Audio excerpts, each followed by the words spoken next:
Hello friends, मैं हूं आपके सामने गौरव मेघलानी। अब हम स्टार्ट करेंगे purchase book, sales book, purchase return book, sales return book.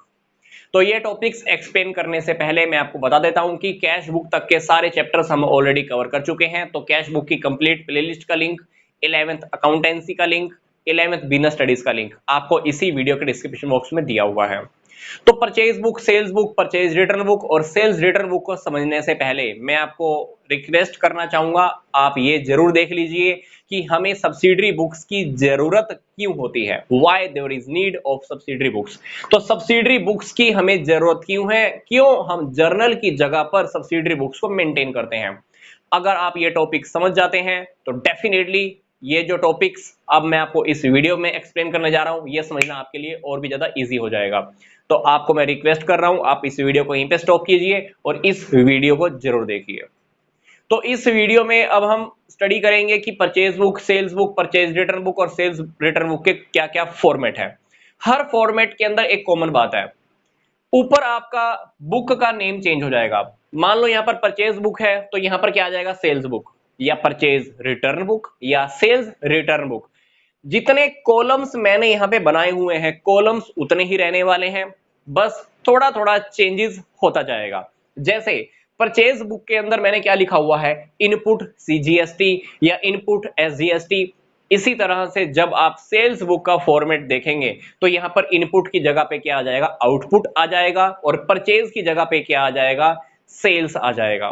तो सबसे पहले हम क्या करते हैं, एक एक करके सारे फॉर्मेट्स को देख लेते हैं। अब हम डिस्कस कर लेते हैं परचेज बुक के बारे में। परचेज बुक की सबसे खास बात यह होती है कि आप परचेज बुक में कैश परचेजेस नहीं लिख सकते। एसेट्स अगर आप कैश में परचेज करते हो या क्रेडिट में परचेज करते हो, वो भी आप परचेज बुक में मेंशन नहीं कर सकते। तो परचेज बुक में ऐसा क्या है जो हम लिख सकते हैं, परचेज बुक के अंदर हम सिर्फ गुड्स से रिलेटेड ट्रांजैक्शन लिख सकते हैं, और वो भी कौन सी गुड्स, जो हम उधार में खरीदने वाले हैं। मतलब परचेज बुक में आप सिर्फ और सिर्फ क्रेडिट परचेज को ही लिख सकते हो। यस, सिर्फ और सिर्फ क्रेडिट परचेज, वो भी गुड्स। क्योंकि अगर आप एसेट्स भी अगर क्रेडिट पे परचेज करते हो तो एसेट्स आप परचेज बुक में नहीं लिख सकते। अब हम देखते हैं परचेज बुक का फॉर्मेट क्या है। पहला कॉलम डेट का, हमको यहां पर डेट वाइज काम करना होता है। सेकंड कॉलम पार्टिकुलर्स का, पार्टिकुलर्स के कॉलम के अंदर आप कह सकते हो कि हम सप्लायर का नेम लिखते हैं। सिंपल सी बात है, आप सोचकर देखो कि जिससे हम गुड्स परचेज करेंगे वो कौन होगा, सप्लायर। तो सप्लायर का नेम तो हमें यहां लिखना ही होगा, क्योंकि ये बात आपको मैंने जर्नल के चैप्टर में भी बताई थी कि जब हम किसी पार्टी से क्रेडिट परचेज करते हैं तो हमें उस पार्टी का नेम मेंशन करना होता है। तो डेफिनेटली परचेज बुक के अंदर हम सिर्फ क्रेडिट परचेज को ही मेंशन करने वाले हैं। तो क्रेडिट परचेज को मेंशन करने वाले हैं तो हमें सप्लायर का नेम तो लिखना ही होगा। अब आपको यह बात ध्यान होगी, जब भी हम किसी पर्सन से उधार में परचेज करते हैं, क्रेडिट परचेज करते हैं, तो हम क्या जर्नल एंट्री करते थे, purchases account debit to X. X को मैंने क्या किया, क्रेडिट किया। या मान लीजिए आपने जेड से परचेज किया तो आप क्या लिखते हो, purchases account debit to Z. Z को आपने क्या किया, क्रेडिट किया।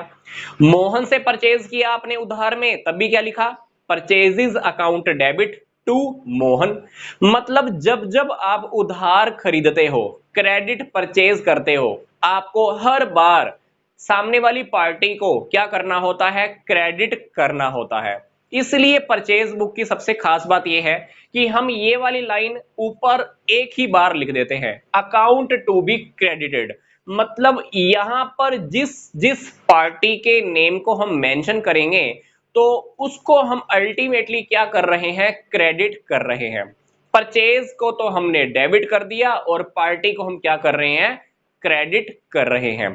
जर्नल वाले चैप्टर के अंदर हमने ये बातें सीखी हैं, जब जब हम क्रेडिट परचेज करते हैं तो हम परचेजेस को तो डेबिट करते हैं और पार्टी को हमें क्या करना होता है, क्रेडिट करना होता है। इसलिए यहां पर जितनी भी पार्टीज के नेम हमें लिखने हैं, हर पार्टी को हमें क्रेडिट तो करना ही होता है। इसलिए ये बात हम ऑलरेडी ऊपर ही लिख देते हैं, बार बार हमें यहां पर नीचे लिखने की जरूरत नहीं होती। थर्ड कॉलम है हमारा इनवॉइस नंबर का, मतलब सामने वाली पार्टी ने मान लो कोई हमें बिल दिया तो वो बिल नंबर हम यहाँ पे लिख सकते हैं। चौथा कॉलम है हमारा एलएफ का, क्योंकि परचेज बुक के बाद हमें लेजर भी मेंटेन करने होते हैं। जैसे जर्नल में हमारे सामने एलएफ का कॉलम था, उसी तरह से सब्सिडरी बुक्स के अंदर में भी हमारे पास एलएफ का कॉलम रहने वाला है। नेक्स्ट हम यहाँ पर लिखते हैं डिटेल्स। अमाउंट की जो भी डिटेल होगी हमको यहाँ मेंशन करनी होती है। गुड्स कितने में परचेज की minus trade discount plus GST, फिर वो अमाउंट यहाँ पर आ जाएगा। लगा लो कि अमाउंट्स की डिटेल हमको यहाँ पे लिखनी होती है। रियलिटी में परचेज कितने की आपको इस कॉलम में लिखना होगा। मान लो गुड्स आपकी 20,000 की हैं, 20,000 की गुड्स के ऊपर आपका ट्रेड डिस्काउंट माइनस हो चुका है, तो ट्रेड डिस्काउंट माइनस करने के बाद आपको परचेज का अमाउंट यहां लिखना होता है। जीएसटी के अमाउंट आपको यहां लिखने होते हैं। ये हो गया सीजीएसटी, ये हो गया एसजीएसटी। अगर आपने बाहर की स्टेट से परचेज किया तो आपको पता है कि हमने आईएसडी अप्लाई करना होता है, और यहां पर फिर आप टोटल अमाउंट लिख देते हो। रियलिटी में जितने भी फॉर्मेट है हमारे, इसके बाद सेल्स बुक का, परचेज रिटर्न बुक का, सेल्स रिटर्न बुक का, सारे कॉमन है, सारे मैच होते हैं। ये जितने कॉलम्स आपको दिखाई दे रहे हैं 9-10 कॉलम, ये इतने ही कॉलम आपको मिलेंगे। और इसी तरह से हमको यहाँ पर डिटेल्स लिखनी होती है। यहाँ पर अमाउंट ट्रेड डिस्काउंट घटाने के बाद वाला, जितने की हमने परचेज की उसमें से ट्रेड डिस्काउंट माइनस करने के बाद वाला अमाउंट यहाँ लिख देना। जीएसटी जितनी आपने लगानी है वो आप लगा दो, और उसके बाद आपको टोटल अमाउंट यहाँ लिखना होता है। अब मान लीजिए कोई क्वेश्चन आपके सामने दिया हुआ है और आप करते हैं फर्नीचर का बिजनेस। तो मान लीजिए हमने किसी पार्टी से फर्नीचर परचेज किया है क्रेडिट पे, तो हमें क्या करना होगा, उस पार्टी का नेम यहाँ पर मेंशन करना होगा, उस सप्लायर का नेम यहाँ लिखना होगा। तो डेट मेंशन कर देना, फर्म का नेम यहाँ लिख देना, यहाँ पर उसका एड्रेस जो भी आप शॉर्टकट में लिख सकते हो लिख दो। यहाँ पर आपको इनवॉइस नंबर, बिल नंबर लिखना है। तो जो भी आपने उस फर्म से परचेज किया है वो आप यहाँ पर मेंशन कर दीजिए। मान लीजिए आपने 200 टेबल्स 1000 के हिसाब से और 200 चेयर्स 500 के अकॉर्डिंग परचेज की है। तो आपको क्या करना है, ये अमाउंट अभी डिटेल्स के कॉलम में हमें लिखनी होगी। तो डिटेल्स के कॉलम में हमें डिटेल मेंशन करनी है। मान लो 200 टेबल्स है 1000 के अकॉर्डिंग, तो टेबल्स हो गई आपकी 2 लाख की, चेयर्स कितने की हो गई आपकी 1 लाख की। तो आपने टोटल परचेज कितने की है 3 लाख की, जिसमें से आपको 10% मान लो ट्रेड डिस्काउंट भी माइनस करना है। तो 10% जब आप ट्रेड डिस्काउंट माइनस करेंगे तो ये बन जाएगा 30,000 का। तो आपने रियलिटी में परचेज कितने की है 2,70,000 रुपए। अब क्वेश्चन के अंदर मान लीजिए आपको जीएसटी भी दिया हुआ है, तो जीएसटी हम कब अप्लाई करते हैं, ट्रेड डिस्काउंट माइनस करने के बाद। तो ट्रेड डिस्काउंट माइनस करने के बाद अमाउंट कितना आया है 2,70,000 रुपए। तो 270 के ऊपर अगर आप 9% जीएसटी दोनों अप्लाई करते हैं तो ये बन जाएगा 24,300 24,300। उसके बाद क्या करना है, आपको यहाँ पे लाइन लगानी है। तो ये हमारा कॉलम बन गया अभी डिटेल्स का। अभी इस डिटेल्स को हमें क्या करना है, इन कॉलम्स के अंदर पुट करना है। तो यहां पर बात आती है कि सबसे पहले हम परचेज के कॉलम में क्या लिखें। परचेज के कॉलम के अंदर हमको लिखना है 2,70,000 रुपए का अमाउंट, वो वाला अमाउंट जो हमारे पास है ट्रेड डिस्काउंट माइनस करने के बाद। यस, क्वेश्चन में कभी भी गलती मत कर देना कि कहीं 3 लाख यहां लिख दो, ट्रेड डिस्काउंट नहीं है फिर तो आप डायरेक्ट लिख ही दोगे। अगर क्वेश्चन में ट्रेड डिस्काउंट दिया हुआ है तो ट्रेड डिस्काउंट माइनस करने के बाद वाला आपको अमाउंट यहां मेंशन करना है। और जीएसटी वाला जो भी अमाउंट है आपको जीएसटी के कॉलम में मेंशन करना होगा। तो यहां पर हमने क्योंकि इनपुट सीजीएसटी और इनपुट एसजीएसटी का यूज किया है तो यहां लिख देना। अदरवाइज अगर आपके क्वेश्चन के अंदर आपको आईजीएसटी दिया हुआ है तो आपको यहां मेंशन करना होता है। अब ये देखिए कि सामने वाली पार्टी को हमने टोटल पैसे कितने देने हैं, तो आप इस तीनों अमाउंट्स का टोटल कर दीजिए, 270 24,300 और 24,300। तो रियलिटी में सामने वाली फर्म को हमने अमाउंट देना है 3,18,600। तो टोटल अमाउंट आपको यहां मेंशन करना होगा। तो इस तरह से हमको एक कॉलम्स फिल करने होते हैं। तो जैसे ही हम किसी पार्टी से कुछ परचेज करते हैं तो जो आइटम्स हमने परचेज की वो आइटम्स का नेम, उसका अमाउंट पर यूनिट यहां लिख दीजिए, सामने आपके अमाउंट आ जाते हैं, ट्रेड डिस्काउंट माइनस कर दीजिए, जीएसटी अप्लाई कर दीजिए। डिटेल्स के कॉलम में डिटेल चलती रहती है और यहां इन कॉलम्स की डिटेल्स भी मैंने आपको बता दी।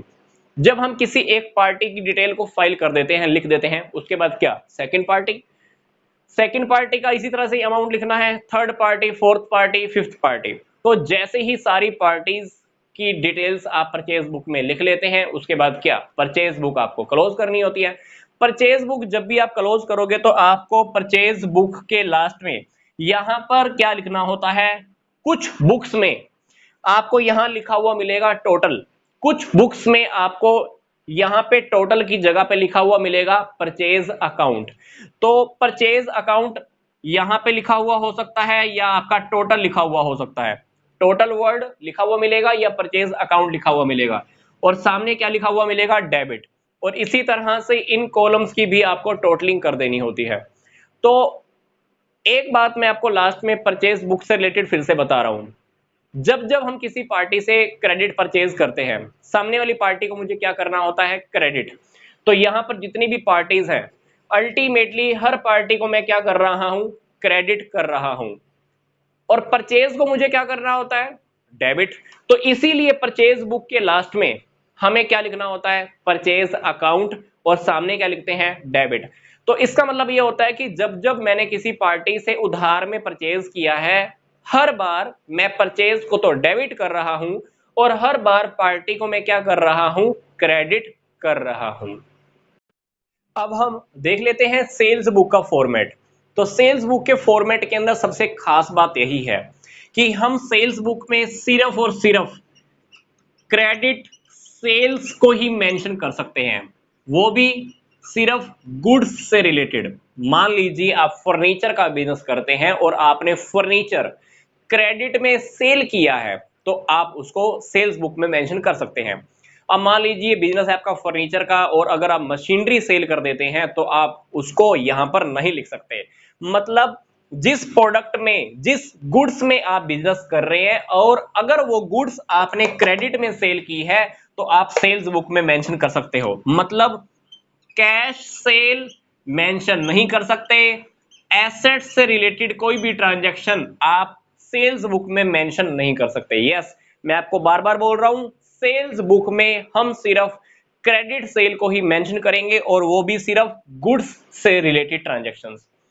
तो अब हम देख लेते हैं कि हमारा सेल्स बुक का फॉर्मेट कैसा है। यहां पर सबसे पहले हमको डेट मेंशन करनी होती है, यहां पर होता है हमारा पार्टिकुलर्स का कॉलम। यहां पर जिस भी पार्टी को हम गुड्स सेल करेंगे क्रेडिट पे, तो हमें उसका यहां पर नेम मेंशन करना होता है, और डेफिनेटली हम उसको क्या करेंगे, डेबिट करेंगे। अब डेबिट करेंगे इसलिए मैंने ऊपर एक ही बार क्या लिख दिया है, डेबिटेड लिख दिया है। ये बात आपको पता होगी, जब हम जर्नल का चैप्टर स्टडी कर रहे थे, तो जब जब हम किसी पार्टी को क्रेडिट सेल करते हैं तो क्या करते हैं, पार्टी का name debit to sales account. मान लीजिए मैंने मोहन को गुड्स सेल की है क्रेडिट पे, तो मैं क्या करता हूं, Mohan debit to sales account, A debit to sales account, Z debit to sales account. मतलब जब जब आप किसी पार्टी को क्रेडिट में सेल करते हो, तो आपने क्या किया है, हर बार उस पार्टी को डेबिट किया है। इसीलिए सेल्स बुक के अंदर जब भी हम यहां पर पार्टी का नेम लिखते हैं, तो पार्टी के नेम के आगे हमको डेबिट वर्ड यूज करने की जरूरत नहीं होती। इसलिए हम ऊपर पहले से ही लिख देते हैं अकाउंट टू बी डेबिटेड। मतलब यहां पर हम जितने भी अकाउंट्स लिखने जा रहे हैं, उसको हम अल्टीमेटली बाय डिफॉल्ट क्या कर रहे हैं, डेबिट कर रहे हैं। आगे देखिए, नेक्स्ट कॉलम है हमारा इनवॉइस नंबर का। यहां पर हमें बिल नंबर मेंशन करना होता है। देन एलएफ का, लेजर फोलियो। सेल्स बुक के बाद क्योंकि हमें लेजर भी बनाने होते हैं, जैसे हम जर्नल के बाद लेजर बनाते हैं, वैसे ही सब्सिडरी बुक्स के बाद भी हम लेजर मेंटेन करते हैं। तो यहाँ पर लेजर के पेजेस नंबर, पेज नंबर आपको यहाँ मेंशन करने होते हैं। यहाँ पर आपको अमाउंट्स की डिटेल लिखनी होती है। सामने वाली पार्टी को जो मैंने सेल्स की है, जो जो प्रोडक्ट सेल की है, वो अमाउंट कितने हैं, minus trade discount plus GST, तो वो अमाउंट्स की डिटेल मुझे यहाँ मेंशन करनी होती है। तो इस डिटेल्स में से देखकर मुझे सेल्स वाले कॉलम में सेल्स लिखनी होगी। कौन सी, ट्रेड डिस्काउंट माइनस करने के बाद वाली, बट जीएसटी से पहले वाला अमाउंट। ट्रेड डिस्काउंट के बाद वाला अमाउंट, बट जीएसटी से पहले वाला अमाउंट मुझे सेल्स के कॉलम में लिखना होगा। यहां पर ये तीन कॉलम हमारे जीएसटी के हैं, तो ये हो गया आउटपुट सीजीएसटी, ये हो गया आउटपुट SGST, और अगर आपने IGST अप्लाई किया है तो आप IGST लिख सकते हैं। तो या तो ये दो कॉलम यूज होते हैं या ये वाला कॉलम यूज होगा। यहां पर आप ये लिखते हो कि सामने वाली पार्टी से आपने टोटल अमाउंट कितना लेना है, जो आपने प्रोडक्ट परचेज सॉरी जो प्रोडक्ट आपने सामने वाले को सेल किया minus trade discount plus GST। तो सामने वाली पार्टी से आपने टोटल अमाउंट कितना लेना है, तो वो आपको टोटल अमाउंट यहां पर मेंशन करना होता है। तो अब हम क्या करते हैं, सेल्स बुक का यही फॉर्मेट एक सिंपल सी इक्वेशन के थ्रू अब हम समझ लेते हैं। मान लीजिए कोई पार्टी है और उस पार्टी को आपने कोई प्रोडक्ट क्रेडिट में सेल किया है, तो उस पार्टी का नेम आपको यहां मेंशन करना होगा। मान लीजिए उस कस्टमर का नेम है ABC लिमिटेड न्यू दिल्ली, तो आप यहां पर कंप्लीट लिखेंगे ABC limited new Delhi. New Delhi मैंने शॉर्टकट में लिखा है। यहां पर आपको क्या करना है, डेट मेंशन करनी है। मान लीजिए आपने उसको सेल किया है 200 टेबल्स 1000 के अकॉर्डिंग, तो यहां पर आप लिख दीजिए। और मान लीजिए आपने 500 चेयर्स उसको सेल की हैं 200 के अकॉर्डिंग, तो यहां पर आपको क्या करना है, इसका डिटेल्स लिख देना है और इससे रिलेटेड जो अमाउंट है आपको डिटेल्स के कॉलम में मेंशन करना होगा। अगर आपके पास बिल नंबर है तो यहां पर मेंशन कर सकते हैं। तो आपने क्या किया है, उसको टेबल सेल की है क्रेडिट में, तो ये आप अमाउंट यहां लिख दीजिए और इसका अमाउंट आपको यहां लिखना है। तो ये टोटल कितना हो गया, 3 लाख। अब इसके ऊपर मान लीजिए आपको क्वेश्चन में ट्रेड डिस्काउंट भी दिया हुआ है 10%, तो आप ट्रेड डिस्काउंट को माइनस कर दीजिए। तो ट्रेड डिस्काउंट हो गया 3 लाख के ऊपर 30,000, तो ये बाकी का अमाउंट आ गया 2,70,000 रुपए। अब क्वेश्चन के अंदर मान लीजिए आपके पास GST भी है। GST है मान लो आपके सामने 9%, 9%, तो आपको क्या करना है, GST अप्लाई करना है 24,300, 24,300। मतलब यहां पर क्या करना है, ऐड 9% आउटपुट SGST और आउटपुट CGST। तो दोनों अमाउंट आप यहां लिख दीजिए। हमने क्या किया है, डिटेल्स के कॉलम में डिटेल्स लिख दिए हैं। यहां पर पर्टिकुलर प्रोडक्ट के amount, then total amount, then trade discount minus कर दीजिए, देन एग्जैक्ट अमाउंट आ गया, देन उसके ऊपर आप GST अप्लाई कर दीजिए। अब इसी अमाउंट में से हमको देखकर क्या करने हैं, ये वाले कॉलम फिल करने हैं। GST अप्लाई करने से पहले बट ट्रेड डिस्काउंट माइनस करने के बाद हमारे पास अमाउंट कितना है, 2,70,000, तो ये आपकी सेल्स के कॉलम में आएगी। आउटपुट CGST और SGST आप उससे रिलेटेड कॉलम में लिख दीजिए। और रियलिटी में सामने वाली पार्टी से हमने अमाउंट कितना लेना है, तो ये आप टोटल वाले कॉलम में लिख देना, दैट इज 3,18,600 रुपए। तो हमको बस हर बार जिस भी पार्टी को क्रेडिट सेल करनी होती है उस पार्टी का नेम मेंशन करना है, प्रोडक्ट के नेम लिखने हैं, सामने अमाउंट लिखने हैं, ट्रेड डिस्काउंट गिवन है तो आप माइनस कर दीजिए, GST है तो उसको आप ऐड कर दीजिए। डिटेल्स वाले कॉलम में डिटेल्स आ जाती है, सेल्स वाले कॉलम में सेल्स का अमाउंट कौन सा, ट्रेड डिस्काउंट माइनस करने के बाद GST अप्लाई करने से पहले वाला लिखना होता है। उसके बाद GST वाले कॉलम में GST लिख दो, देन आपको टोटल अमाउंट लिखना है कि सामने वाली पार्टी से आपने टोटल अमाउंट कितना लेना है।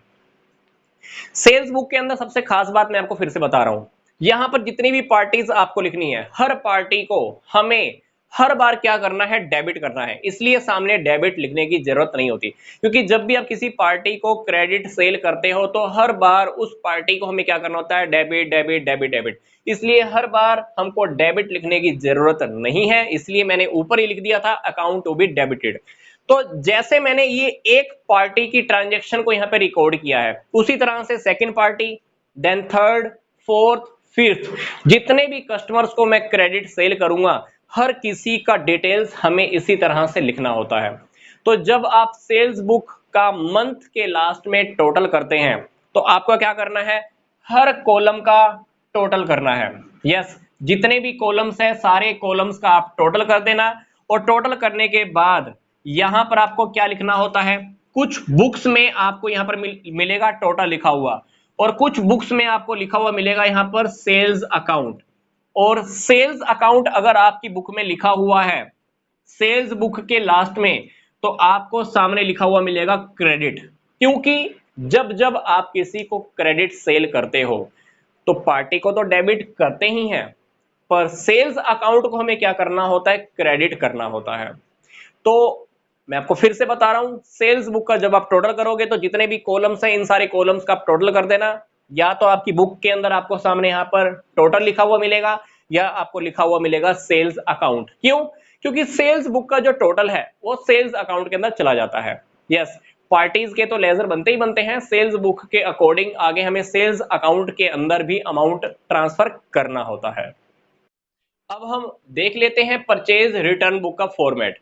परचेज रिटर्न बुक का ये कंप्लीट फॉर्मेट है जिसमें हमारे पास 10 कॉलम्स हैं। जैसे परचेज बुक और सेल्स बुक में हमारे पास 10 कॉलम्स थे, वैसे ही इस फॉर्मेट में भी हमारे पास 10 कॉलम्स हैं। परचेज रिटर्न बुक को हम रिटर्न आउटवर्ड्स बुक भी कहते हैं और परचेज रिटर्न जर्नल भी कहते हैं। इस बुक को हम यूज कब कर सकते हैं ये जान लेना बहुत जरूरी है। मान लीजिए किसी सप्लायर से मैंने क्रेडिट में गुड्स परचेज की थी, अब उसी सप्लायर को मैंने गुड्स रिटर्न करनी है, तो मैं परचेज रिटर्न बुक का यूज कर सकता हूं।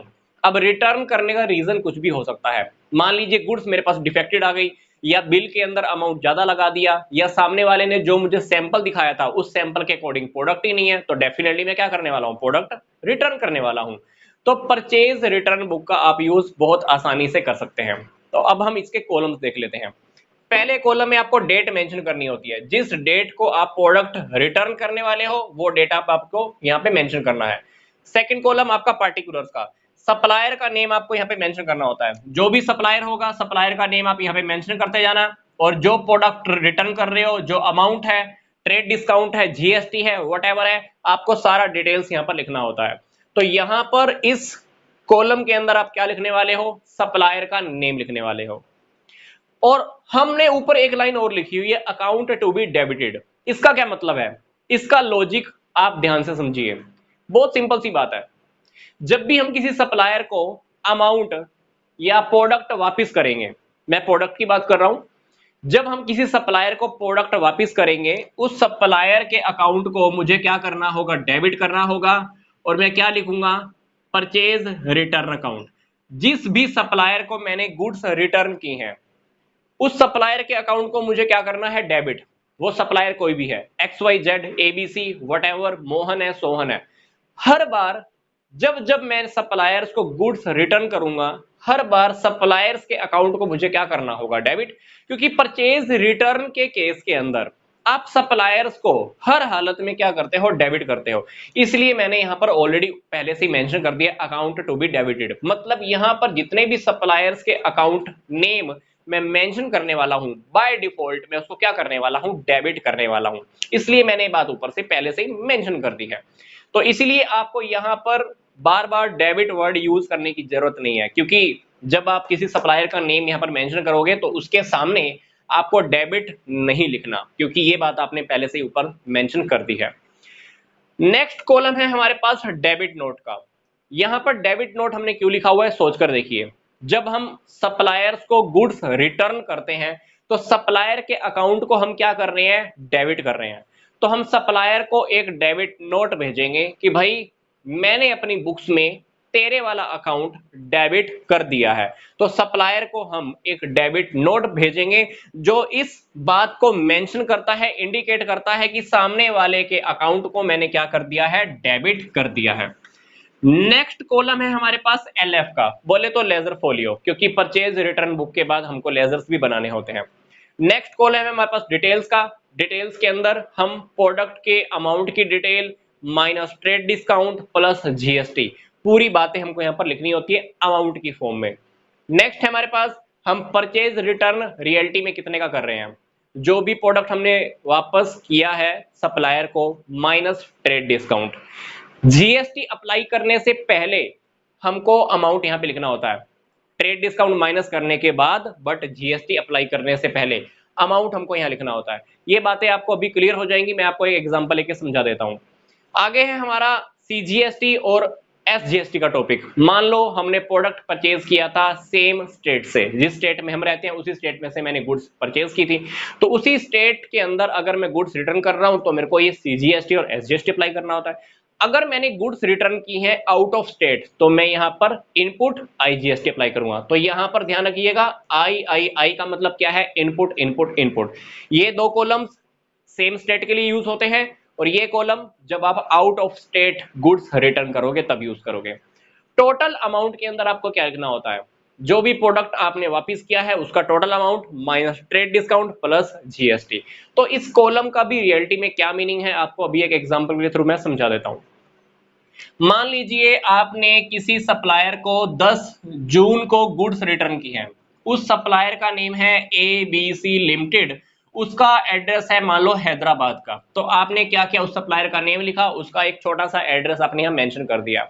मान लो आपके पास कोई कंप्यूटर आया था जो सही नहीं चलता या कोई प्रॉब्लम है, व्हाटएवर है, आपका मान लो कंप्यूटर का ही काम है और आप कंप्यूटर रिटर्न कर रहे हो, आपका कंप्यूटर का काम है, ध्यान रखिएगा। तो आपका कंप्यूटर आपके लिए क्या हो गया, गुड्स हो गया। तो आपने क्या किया, एक कंप्यूटर मान लो उसको रिटर्न कर दिया है। कंप्यूटर था मान लो, एक कंप्यूटर आपने रिटर्न किया है मान लो 30,000 का, तो डेफिनेटली आप यहां पर अमाउंट लिख दीजिए 30,000। और अगर आपने उसको डेबिट नोट भी भेजा है तो डेबिट नोट आपको यहां पे मेंशन करना है। और एक मान लो लैपटॉप था मान लो 50,000 का, तो एक लैपटॉप 50,000 का, या मान लीजिए 2 लैपटॉप ले लेते हैं चलो 1,00,000। तो आपने सामने वाले को 1,30,000 रुपए का अमाउंट रिटर्न करना है, या गुड्स उतना रिटर्न करना है, इतने गुड्स का अमाउंट रिटर्न करना है। तो अभी हमको क्या करना है, इसमें से ट्रेड डिस्काउंट माइनस अप्लाई करना है। ट्रेड डिस्काउंट आपको क्वेश्चन के अंदर मान लो दिया हुआ है, ट्रेड डिस्काउंट है मान लो 10%, तो ट्रेड डिस्काउंट माइनस कितना हो गया, 13,000 रुपए। तो 1,30,000 रुपए में से 13,000 जब आप माइनस करोगे तो आपके पास हो गया 1,17,000 रुपए। अब क्वेश्चन के अंदर मान लो आपके पास जीएसटी भी दिया हुआ है, 9% सीजीएसटी और 9% एसजीएसटी। जस्ट मैं एग्जांपल लेके बता रहा हूं, इतना मान लो जीएसटी भी दिया हुआ है। तो 1,17,000 के ऊपर आपने 9% जीएसटी अप्लाई करना है। तो ये बन गया आपका 10,530 और 10,530। तो आपने रियलिटी में क्या करना है, इसका टोटल कहाँ लिखना है, इसका आपको टोटल लिखना है टोटल अमाउंट वाले कॉलम में। ये देखिए, ये आपने यहां लिख दिया। अब ट्रेड डिस्काउंट माइनस करने के बाद रियलिटी में अमाउंट कितना था, 1,17,000, तो आप 1,17,000 यहां लिखिए। जीएसटी का टॉपिक जीएसटी वाले कॉलम में। अब क्योंकि हमारे सामने क्या था, सीजीएसटी और एसजीएसटी, तो मैंने उसी कॉलम में ही लिख दिया। ये वाला अमाउंट आपको ध्यान रखना है कौन सा होना चाहिए, ट्रेड डिस्काउंट माइनस करने के बाद जीएसटी अप्लाई करने से पहले। तो ये वाला अमाउंट ध्यान से देखिए, ट्रेड डिस्काउंट माइनस करने के बाद बट जीएसटी अप्लाई करने से पहले वाला है, यहां लिख दिया।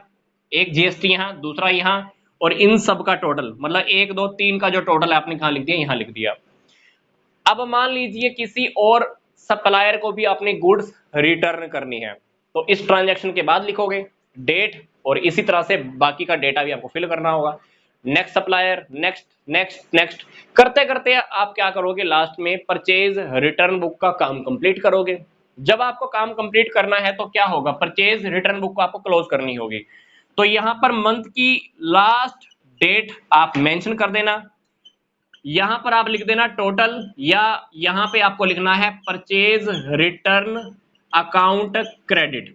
कुछ बुक्स में आप ध्यान से देखोगे कि परचेज रिटर्न बुक को क्लोज करते हुए यहां पर लिखा होता है टोटल, और कुछ बुक्स में लिखा हुआ मिलेगा परचेज रिटर्न अकाउंट क्रेडिट, क्योंकि आप परचेज रिटर्न अकाउंट को हमेशा क्या करते हो, क्रेडिट क्रेडिट क्रेडिट क्रेडिट। इसलिए परचेज रिटर्न बुक का जब आप टोटल ट्रांसफर करोगे तो वो चला जाएगा परचेज रिटर्न अकाउंट में। तो परचेज रिटर्न अकाउंट डेफिनेटली आपका क्रेडिट साइड में ही जाने वाला है अमाउंट। तो वैसे भी आप सोचकर देखिए, जब जब आप किसी सप्लायर को गुड्स रिटर्न करते हो तो सप्लायर का अकाउंट क्या होता है, डेबिट, और परचेज रिटर्न अकाउंट को क्या करते हो, क्रेडिट। तो आपको क्या करना है, परचेज रिटर्न बुक को जब क्लोज करना है तो यहां पर या तो आप टोटल लिख दीजिए, यहां पर क्या लिख दीजिए, परचेज रिटर्न अकाउंट क्रेडिट। उसके बाद क्या करना है, 1 2 3 4 5 इन पांचों कॉलम्स के आपको टोटल करने होते हैं।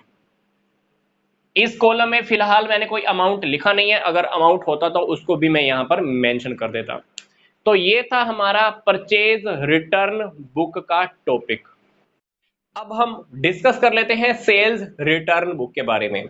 सेल्स रिटर्न बुक को हम सेल्स रिटर्न जर्नल या रिटर्न इनवर्स बुक्स भी कहते हैं। ये बात हमको बहुत अच्छे से ध्यान रखनी है कि सेल्स रिटर्न बुक का आप यूज कब कर सकते हैं। जब भी आप किसी कस्टमर को क्रेडिट सेल करते हैं और अगर वो कस्टमर हमें किसी रीजन से गुड्स रिटर्न कर देता है तो हम उसको सेल्स रिटर्न बुक में ही मेंशन करेंगे। अब रिटर्न करने का रीजन कोई भी हो सकता है कि कस्टमर को गुड्स पसंद ना आई हो सकता है कि हमने जो उसे सैंपल दिखाया था सैंपल के अकॉर्डिंग वो प्रोडक्ट नहीं है, हो सकता है कि ट्रांसपोर्टेशन के टाइम में ही रास्ते में ही कोई प्रोडक्ट डिफेक्ट हो गया है या प्रोडक्ट पहले से ही डिफेक्टेड था। तो कोई भी रीजन हो सकता है, कस्टमर हमको गुड्स रिटर्न कर सकता है।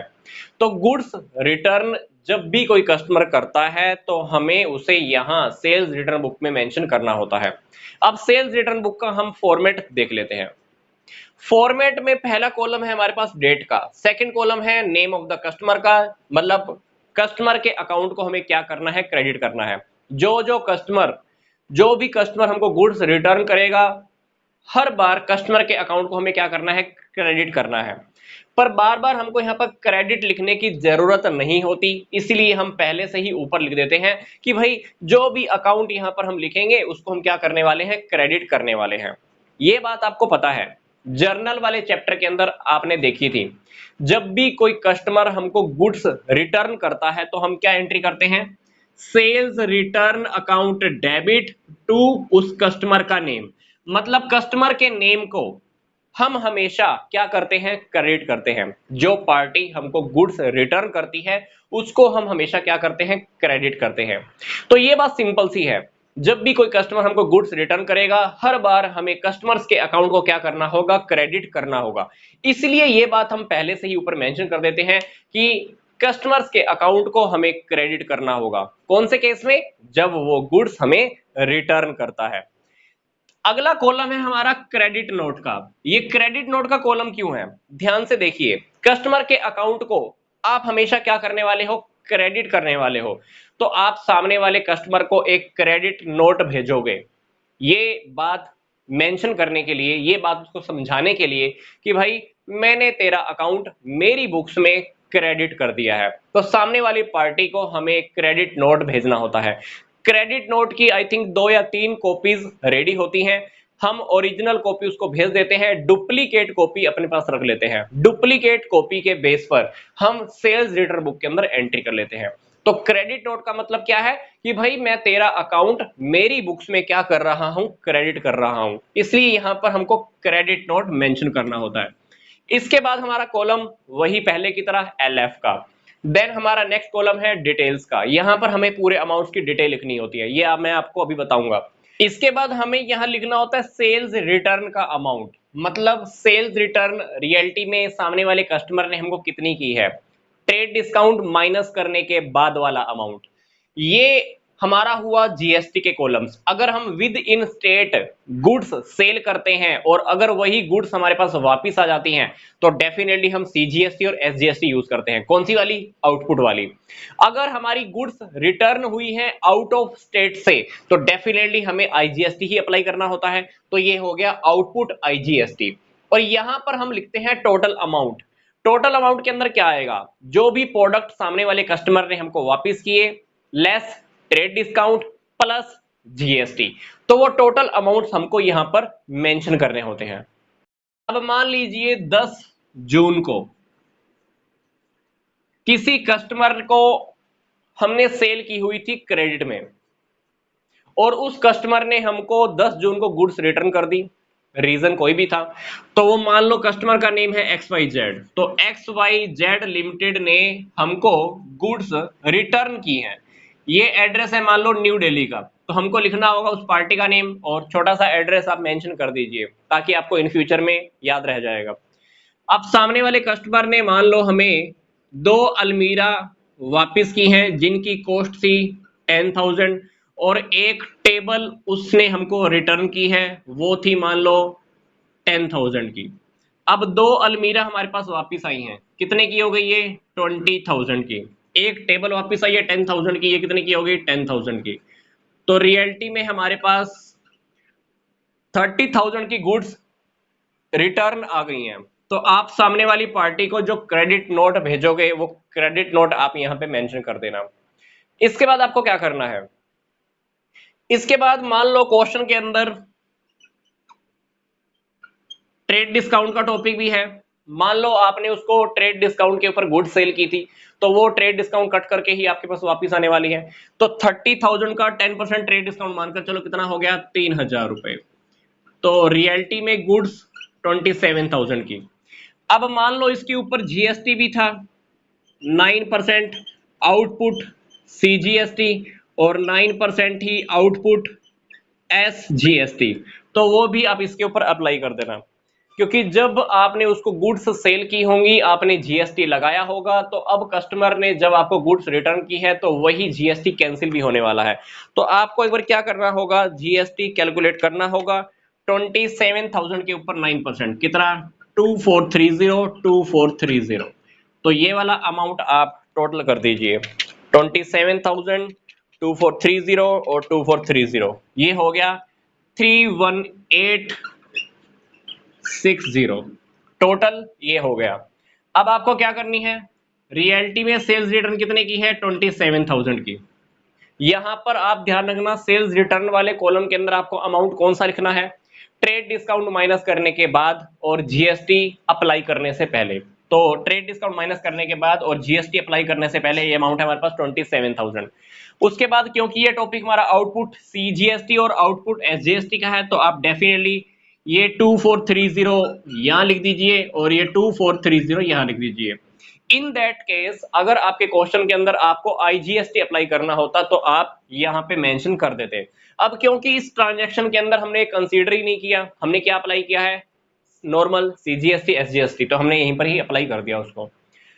अब इसी तरह से मान लीजिए कोई नेक्स्ट कस्टमर हमको गुड्स रिटर्न करता है, उसकी भी एंट्री हमको यहां कर देनी है सेम वे में। और कोई कस्टमर है वो भी कोई गुड्स रिटर्न करता है, तो उसकी भी ट्रांजैक्शन हमको यहीं पर रिकॉर्ड कर देनी है। अब मान लीजिए सारे कस्टमर्स की एंट्रीज हम यहाँ पे रिकॉर्ड कर दी है हमने। उसके बाद हमको क्या करना होगा, इस कॉलम का टोटल करना होता है, इस कॉलम का टोटल, इस कॉलम का, इस कॉलम का और इस कॉलम का आपको टोटल करना होता है। टोटल करने के बाद आप क्या करते हो, यहां पर मान लीजिए एक लाइन लगा देते हो और सामने क्या लिखते हो? टोटल। कुछ बुक्स में आपको यहां पर क्या लिखा हुआ होगा? टोटल। ये टोटल आप कब करते हो? मंथ की लास्ट डेट पे। यहां तो आपको टोटल लिखा हुआ मिलेगा, और या कुछ बुक्स में हो सकता है कि आपको लिखा हुआ मिले सेल्स रिटर्न अकाउंट, यहां पर आपको लिखा हुआ मिलेगा डेबिट। मतलब मंथ की लास्ट डेट को आप यहां पर मेंशन कर देना। कुछ बुक्स में यहां पर टोटल लिखा हुआ होता है और कुछ बुक्स में आपको सेल्स रिटर्न अकाउंट डेबिट लिखा हुआ मिलेगा। इस कॉलम का टोटल, इसका टोटल, इसका और इसका टोटल आपको लिखा हुआ मिलेगा। और उसके बाद हमको क्या करना है, सेल्स रिटर्न अकाउंट को कंप्लीट कर देना है, हमारी कंप्लीट हो जाएगी। तो सेल्स रिटर्न बुक के अकॉर्डिंग ये बात हमको ध्यान रखनी है, कब यूज करेंगे? जब हम पार्टी को गुड्स क्रेडिट में सेल करते हैं, तो अगर वो कस्टमर हमको गुड्स रिटर्न करता है तो उसको मैं सेल्स रिटर्न बुक के अंदर मेंशन कर सकता हूं। तो मिलूंगा मैं आपको नेक्स्ट वीडियो में। यहां तक का वीडियो देखने के लिए आपका धन्यवाद।